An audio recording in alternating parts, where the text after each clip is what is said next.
हमारे देश के बेंगलुरु सिटी के बारे में कौन नहीं जानता है। दुनिया के टॉप आईटी हब सिटीज में बेंगलुरु आता है। लेकिन इन वीडियोस को देखिए, इन वीडियोस को देखने के बाद आपके मन में बेंगलुरु के लिए क्या छवि बन रही है।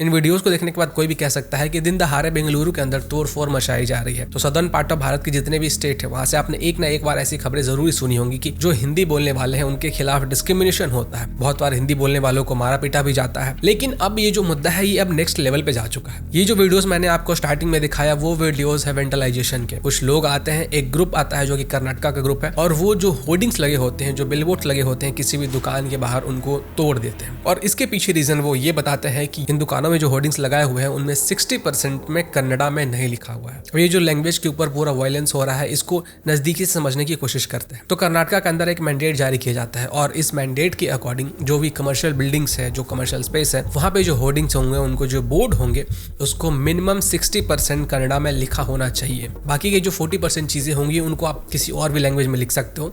हिंदी में लिखना चाहो तो हिंदी में लिखो, इंग्लिश में लिखना है तो इंग्लिश में लिखो, या किसी और लैंग्वेज में लिखो, लेकिन 60% कन्नड़ा में कंपलसरी होना चाहिए। इसके साथ साथ जो टेक्स्ट कन्नड़ा में लिखा हुआ होगा उसको सबसे ऊपर में लिखा जाना चाहिए। तो इस तरह से एक मैंडेट आया था जिसमें कुछ सेट ऑफ रूल्स थे। अब कन्नड़ा ऑर्गेनाइजेशन ग्रुप के लोग आते हैं और जो शॉप्स होते हैं, जो दुकानें होते हैं, उनके ऊपर जो बिलबोर्ड्स लगे होते हैं, उनके जो बोर्ड्स लगे होते हैं, उनको तोड़ फोड़ देते हैं। और ऐसा नहीं है कि ऐसा एक वीडियो है, ऐसे बहुत सारे वीडियोज आए हैं। देखिए, कर्नाटका ऑर्गेनाइजेशन ग्रुप के ये जो लोग हैं, इनका जो डिमांड है वो सही है, उसमें कोई गलती नहीं है। गवर्नमेंट ने खुद मैंडेट जारी किया है, इसलिए वो लोग इस चीज का डिमांड कर रहे हैं और लोगों को कह रहे हैं। लेकिन इस चीज के ऊपर इनका जो एक्शन था और जो इनका प्रोसेस था वो गलत था। ये दुकानदार से बात कर सकते थे, उनको बोल सकते कि आप होर्डिंग हटा दो, जो आपका बोर्ड है उसको सही कर लो। जहां तक मैं ढूंढ पाया हूं 2024 के फरवरी लास्ट तक डेट दिया गया है कि उसके पहले जो भी कमर्शियल बिल्डिंग्स हैं उनके जो बोर्ड्स हैं उनको चेंज करना चाहिए और 60% मिनिमम कन्नड़ा में लिखा होना चाहिए। लेकिन उससे 2 महीने पहले ही लोग तोड़ फोड़ कर रहे हैं। अब इसके ऊपर जब ट्वीट्स आने शुरू हुए तो कुछ लोगों ने ये पॉइंट आउट किया कि बेंगलुरु के अंदर जो मस्जिदें हैं, जो मॉस्क हैं, उनके ऊपर तो कन्नड़ा में नहीं लिखा हुआ है, फिर उनके बोर्ड्स को क्यों नहीं तोड़ा गया। तो अब यहाँ पे हमारे क्लिप कटवा वाले भाई साहब आते हैं और कहते हैं कि जो रिलीजियस प्लेसेस है उनको इन सब चीज़ों से दूर रखा गया है। अब मैंने भी मैंडेट को पढ़ा और मैंडेट को पढ़ने के बाद मुझे ऐसा कहीं पे भी लिखा हुआ नहीं मिला कि रिलीजियस प्लेसेस को इससे एक्सेम्प्ट मिला है। खैर, ये जो रिलीजियस बिल्डिंग्स है इसके ऊपर कन्नड़ा में लिखा हुआ है कि नहीं लिखा हुआ है, इसको तो कर्नाटका ऑर्गेनाइजेशन के ग्रुप वाले लोग देखेंगे। तो अब हम बात करते हैं कि जो लैंग्वेज का जो डिबेट है, लैंग्वेज को लेकर जो वायलेंस होता आया है साउदर्न पार्ट ऑफ भारत में, ये आज का नहीं है, ये बहुत पहले से होता आ रहा है। हमारे देश के आज़ाद होने के भी बहुत सालों पहले से। इसके ऊपर मैंने एक वीडियो बनाया था और मैंने समझाने की कोशिश की थी कि लैंग्वेज को लेकर इतना ज़्यादा प्रॉब्लम क्यों होता है। सबसे ज़्यादा जो लैंग्वेज को लेकर प्रॉब्लम होता है वो तमिलनाडु में होता है। हालांकि केसेस आपको कर्नाटका से भी नजर आएंगे, लेकिन अगर हम कंपेयर करेंगे ना तो सबसे ज़्यादा ऐसी चीज़ें तमिलनाडु से नजर आती हैं। और जो पर्सनल एक्सपीरियंस होगा ना लोगों का, वो भी यही कहेंगे कि तमिलनाडु में ऐसी चीज़ें सबसे ज़्यादा होती है। फिर मैंने ये भी देखा कि बहुत सारे लोग यही ट्वीट कर रहे हैं कि तुम मध्य प्रदेश में आओ, तुम दिल्ली में आओ, तुम नोएडा में आओ, यहाँ पे तुम कोई भी लैंग्वेज में बात करो, हमें कोई भी प्रॉब्लम नहीं है।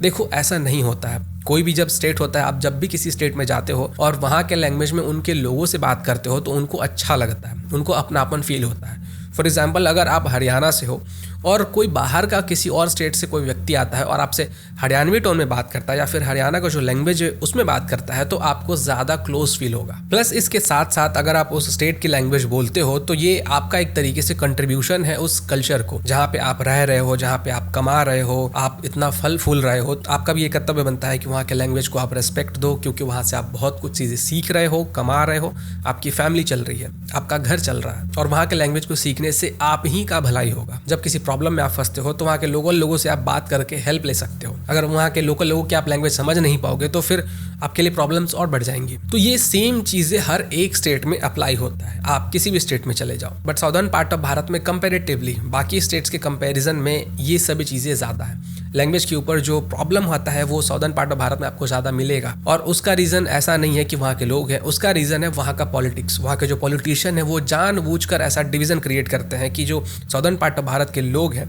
वो नॉर्दर्न पार्ट ऑफ भारत के लोगों से अलग है, और जो नॉर्दर्न पार्ट ऑफ भारत के लोग हैं हम लोग उनसे सुपीरियर हैं। और ये चीज़ें बार बार अलग अलग माध्यम से वहाँ के पॉलिटिशियंस कहते हैं, तो बहुत सारे लोग इस चीज़ से इन्फ्लुएंस हो जाते हैं। लेकिन आप मेरी बात मानो, ये जो लैंग्वेज के ऊपर इशू क्रिएट करने वाले लोग हैं, तोड़फोड़ करने वाले लोग हैं, ये बहुत कम है। मतलब बहुत कम लोग हैं जो ये सब चीज़ें करते हैं।